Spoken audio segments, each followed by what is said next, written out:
feel like there could be a team overseas who would love to snatch Caitlin Clark away from us and give her a crazy offer. I mean, Ice Cube was about to give her $5 million to play in less than 10 games in the Big Three. So Caitlin Clark, Indiana Fever, WNBA News, Caitlin Clark secret deal, Fever locker room, WNBA bombshell, WNBA drama, women's basketball, Caitlin Clark rumors, Caitlin Clark contract, WNBA fans shocked. How the cachet of the WNBA elevates. Remember, it could have been even better. You messed it up. You messed it. And by the dumbest people alive, I mean the WNBA, who essentially sent its golden goose, Caitlin Clark, to the EuroLeague on a silver platter. If that isn't the height of inanity, I don't know what is. from the sounds of this interview, it seems like she's probably going to make more money overseas in EuroLeague than she did during this WNBA season. The commissioner told her that she could make $700,000 playing in the WNBA. Let's face it, Caitlin is finally free from the constant brutality she had to put up with. The WNBA is probably sitting in a corner wondering, what on earth just happened? Because the game in Europe is almost better than the game in the NBA, so Caitlin Clark just dipped on the WNBA, and let's be honest, can you blame her? The WNBA pretty much fumbled the bag, and now Europe is out here flexing like they just won the lottery, and they did. The European League is practically giving Clark the red carpet, while the WNBA is left wondering how they lost their best player. But hey, that's what happens when you treat your best talent like a rookie off the bench. Game in Europe is almost better than the game in the Let's start by talking about money, because the WNBA wasn't paying Clark a whopping $76,000 to $78,000 during her debut season. Meanwhile, Europe is prepared to give her a bag large enough to make a WNBA executive cry. We're talking hundreds of thousands of dollars more, and guess what? In Europe, they actually pay for their players' housing, transportation, and taxes. Yes, you read correctly. The WNBA couldn't even provide a free bus pass, but Clark lives like a king or queen there. In the WNBA through marketing this and that. I don't know what Kathy was talking about, because even the highest paid player in the WNBA currently makes a little over $200,000 in salary. Now that Clark is gone, Kathy Engelbert and the other members of the WNBA Brain Trust are worried about what they will have left without him. Oh, that's right, nothing. This is the same league where Clark attracted millions of fans, increasing viewership by 142%, and now she's gone. And for what, only $300,000 over 4 years. With the WNBA season ending for many teams, there are already so many players heading overseas to play during the off-season. But with all of the drama currently surrounding the WNBA, on top of the low-paying salaries, some of these players are questioning if they'll even That is absurd in comparison to what the European League is providing. And let's not even discuss Ice Cube's $5 million offer for her to play 10 games. 10 games is more than Clark would have earned over the course of 4 WNBA seasons. To be honest, I would pack my bags too quickly if I were her. Clark has now broke that glass ceiling, and they should be bowing at her. She's going to create jobs and money. And let's not pretend it's just the money, but the EuroLeague has something the WNBA couldn't even imagine: an actual season. Meanwhile, the WNBA barely makes it through a few months in the summer, with Europe running from October to April. This gives Clark more time to play, develop, and compete at a high level. And guess what? The competition in Europe is much tougher than the WNBA, which at this point might as well be a pickup game. Europe is sharpening their swords while the WNBA is stuck playing patty cake. Indiana Fever was turning away games into home games, and so it's kind of sad that through all of that, Caitlin was still advocating for players on the other team to get bonuses, because she saw the kind of money and eyeballs and viewership that all of this was generating. The WNBA is sitting there, probably in a corner somewhere, trying to figure out how they let their brightest star slip away. Honestly, whatever they did to Clark should be considered a crime against basketball. The WNBA fumbled so hard that it's like they were pleading with Europe to take her, and Europe could not be luckier if they tried. To hell with the WNBA. They're nothing, they're nobody. They lost 50M. Hell with the WNBA. They're nothing. They're nobody. Nobody's watching. They lost. Now that they have Caitlin Clark, the WNBA has a huge void where their sole talented player formerly was. And let's not forget about the endorsements. Clark is going to make a lot of money off the court in addition to earning points on it. When it comes to trademark agreements and sponsorships, Europe is a completely different game.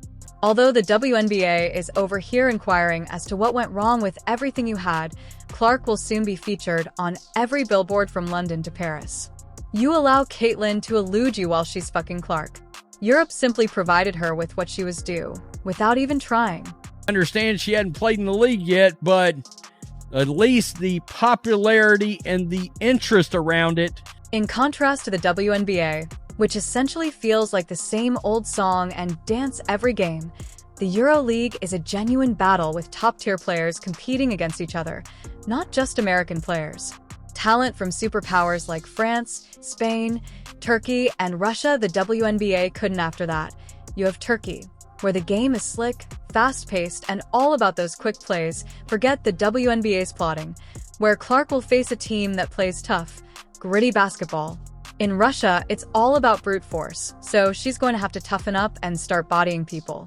I can't wait to watch her handle that. Tempo Clark is going to enter a masterclass for basketball. That sounds like a dream. Traveling around Europe, playing basketball. Like we went to Paris played in Paris for the EuroLeague champion. And here's the thing. The EuroLeague is all about cooperation, accuracy, and real tactics. Clark will need to adjust to the kind of basketball that matters in a league where players don't just wait for one star to dominate the game. Considering what she's about to go through in Europe, the WNBA might as well be a pickup game right now. There could be a world where more of these private-owned EuroLeague teams, I could see some of these teams going after some of our star players in the WNBA. And if the money makes sense, if the business aspect makes sense, we could lose more players to playing overseas. Not to mention the history of the EuroLeague, which dates back to 1958, before the WNBA ever existed. Legends like Diana Taurasi and Breanna Stewart flourished there, and Clark is set to carry on that tradition, but she will do it better. The WNBA can only observe from the sidelines as Clark ascends to basketball royalty and speculates about what could have been. Don't always share all of the good things that they're doing, and Caitlin by no means had to do that. As well as the supporters they're humming. With the opportunity to witness Caitlin Clark light up their courts, European basketball fans, some of the most ardent and devoted fans in the world, are already drawing comparisons to Kobe Bryant's illustrious European tours, and with good reason. This is a significant moment for European basketball fans in Russia, Turkey, and Spain. These fans already fill venues for the game, and now that they have a superstar like Clark to cheer for, the excitement is going to reach a whole new level. Meanwhile, WNBA fans in the US are left wondering what would happen without Clark, and they have nothing to look forward to. Because Russia paid Diana Taurasi at that time $1.5 million salary to play in Russia. Now, at the time in the WNBA, the salary, like the highest salary in the league, was $107,000. In relation to the WNBA, let's discuss the impending decline in viewership. When you consider that the WNBA as a whole was only drawing 394,000 viewers per game, Clark more than tripled that amount.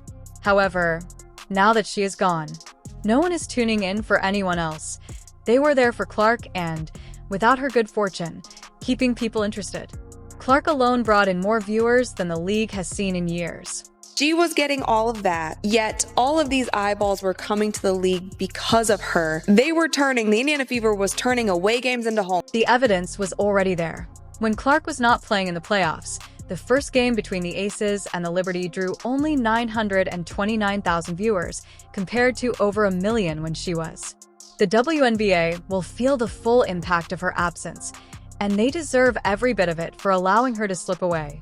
Okay, they have the highest audience they've seen in 24 seasons in the WNBA games. Televised games with Caitlin Clark's Indiana Fever averaged 1.18 million viewers compared to 394,000 for all other games.